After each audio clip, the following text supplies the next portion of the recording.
નમસ્કાર દર્શક મિત્રો, હું છું એન્કર અર્પિતા પટેલ। દેશભરના તાજા અને સચોટ સમાચાર આપણી ભાષામાં જોવા માટે A1 અભિપ્રાય ન્યૂઝમાં આપનું હાર્દિક સ્વાગત છે।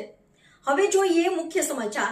ધોરાજીના રાજકારણમાં અત્યારે ગરમાવો જોવા મળી રહ્યો છે। ધોરાજી નગરપાલિકાની સામાન્ય સભામાં લેવાયેલા એક નિર્ણયને લઈને વિપક્ષ કોંગ્રેસે શાસક પક્ષ ભાજપ પર આશરે 19 લાખ રૂપિયાના ભ્રષ્ટાચારનો ગંભીર આરોપ લગાવ્યો છે। કોંગ્રેસે આ મામલે પોલીસ ફરિયાદ પણ નોંધાવી છે, તો બીજી તરફ ભાજપે આ તમામ આરોપીઓને પાયાવિહોણા ગણાવીને કોંગ્રેસના શાસનકાળના કથિત ભ્રષ્ટાચારની તપાસ કરાવવાની ચીમકી ઉચ્ચારી છે। વિવાદનું કેન્દ્ર એવું ધોરાજી નગરપાલિકાની 28 જુલાઈના રોજ મળેલી સામાન્ય સભા। આ સભામાં વિષય નંબર 3 હેઠળ શહેરમાં મોરમ અને મેટલ પાથરવાના કામને લગતો ઠરાવ નંબર 44 પસાર કરવામાં આવ્યો હતો। આ ઠરાવને ગેરકાયદેસર ગણાવીને ધોરાજી શહેર કોંગ્રેસ પ્રમુખ દિનેશભાઈ વોરાએ શાસક પક્ષ પર ભ્રષ્ટાચારનો આરોપ લગાવ્યો છે। તેમણે દાવો કર્યો છે કે પ્રમુખે પોતાની સત્તા બહાર જઈને અને બહુમતી ન હોવા છતાં ઠરાવ પસાર કરાવ્યો છે। આ ઠરાવ ગેરકાયદેસર કાયદા વિરુદ્ધનો ખોટો ઠરાવ ઊભો કરી અને નગરપાલિકાના જે લોકોના નાણાં છે એ હડપ કરી જવા માટેના પ્રયત્નો થઈ રહ્યા હોય એવું એમને લાગે છે। પ્રમુખશ્રીને જે સત્તા નથી ખર્ચ કરવા માટેની એ સત્તા બહારનો ખર્ચ પ્રમુખશ્રી દ્વારા કરવામાં આવ્યો છે। કોંગ્રેસે આ મામલે પુરાવા સાથે પોલીસ ફરિયાદ નોંધાવી છે અને જો યોગ્ય કાર્યવાહી નહીં થાય તો હાઈકોર્ટમાં જવાની પણ તૈયારી બતાવી છે। કોંગ્રેસ આજે વિરોધ પક્ષમાં છે અને પાયાવિહોણો આક્ષેપ કરે છે। જે બિલની વાત કરે છે, બિલની હકીકતની અંદર આજની તારીખમાં નગરપાલિકામાં આવ્યું જ નથી। આમ બંને પક્ષો દ્વારા સામસામા આક્ષેપોથી ધોરાજીનું રાજકારણ ગરમાયું છે। એક તરફ કોંગ્રેસના ઠરાવ ગેરકાયદેસર ગણાવીને ભ્રષ્ટાચારના આરોપ સાથે પોલીસ સ્ટેશન પહોંચી છે, તો બીજી તરફ ભાજપ કામ થયું પણ ચૂકવણું નહીં તો ભ્રષ્ટાચાર ક્યાંથી એવો તર્ક આપીને સામા પક્ષ પર ભ્રષ્ટાચારના આરોપ લગાવી રહી છે। હવે આ મામલે પોલીસ તપાસ અને આવનારા સમયમાં કાયદાકીય કાર્યવાહી પર સૌની નજર રહેશે।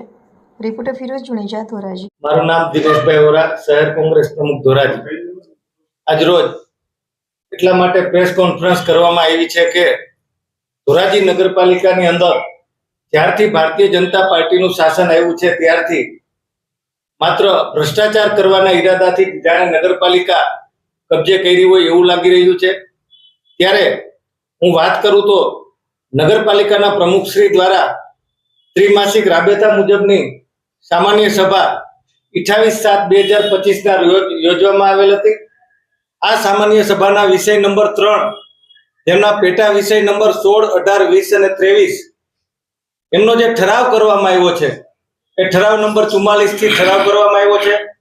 આ ઠરાવ ગેરકાયદેસર કાયદા વિરુદ્ધનો ખોટો ઠરાવ ઊભો કરી અને નગરપાલિકાના જે લોકોના નાણાં છે હડપ કરી જવા માટેના પ્રયત્નો થઈ રહ્યા હોય એવું અમને લાગ્યું છે અને આ ખોટો ઠરાવ ઊભો કરી અને ખરા તરીકેનો ઉપયોગ કરી અને નગરપાલિકાના જે નાણાં છે એ ઉચાપત કરવામાં આવતી હોય તેવું લાગે છે। ત્યારે અમોએ જે ઠરાવની વાત છે 44 નંબરનો ઠરાવ પ્રમુખશ્રીને જે સત્તા નથી ખર્ચ કરવા માટેની એ ખર્ચ સત્તા બહારનો ખર્ચ પ્રમુખશ્રી દ્વારા કરવામાં આવ્યો છે।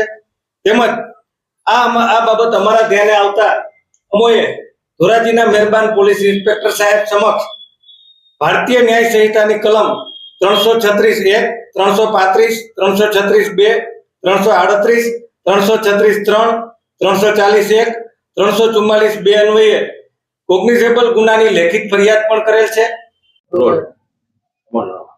શિષ્યંટાળા ધોરાજી શિશિભાઈ થોડાક સમય પહેલા જે સાધારણ સભા થઈ હતી કોંગ્રેસ એવો આક્ષેપ કરી રહ્યા છે તો બોગસ બિલ બનાવ્યા હતા, શું કહેશો? બોગસ બિલ બનાવવાનો એનો આક્ષેપ તદ્દન વાહિયાત છે।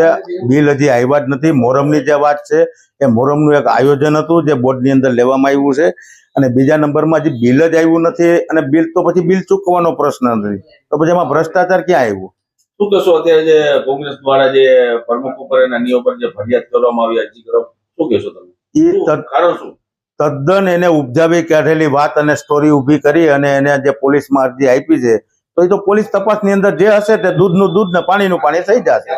શું કહેશો સાધારણ સભામાં જે બોગસ બિલનું જે આક્ષેપ લગાવી રહ્યા તમારી ઉપર, શું કારણ? એ આક્ષેપો તદ્દન વાહિયાત છે, તદ્દન બિનપાયાદાર છે। શું કહેશો જે ઠરાવ છે ઠરાવ પાસ કરવામાં આવ્યું હતું, જે ઠરાવ નહોતો તે પાસ કરવામાં આવ્યું, શું? નહીં, એવા કોઈ ઠરાવો નથી। જે પ્રજાહિત અને લોકોના હિત માટેના જે ઠરાવો હતા એ જ પાસ કરવામાં આવ્યા છે અને જે બીજા એવા હતા એ ઠરાવોને અમે નામંજૂર કર્યા છે બહુમતીથી। કોંગ્રેસે આક્ષેપ કર્યા તો કેવી રીતે જોવો તમે? કોંગ્રેસે જે આક્ષેપ કર્યા એ વિરોધ પક્ષ તરીકે એ આક્ષેપો કરે છે. અત્યારે એ લોકો સત્તા વગરના ગાંગા થઈ ગયા છે. એમને આખા ગામને અને ધોરાજી સંપૂર્ણપણે જાણે જ છે કે આમની પહેલા એ લોકોનું 5 વર્ષનું શાસન હતું ત્યારે જે ભ્રષ્ટાચાર માજા મૂકેલો હતો એટલા માટે તો આ વખતે પ્રજાએ એને જાકારો આપ્યો છે.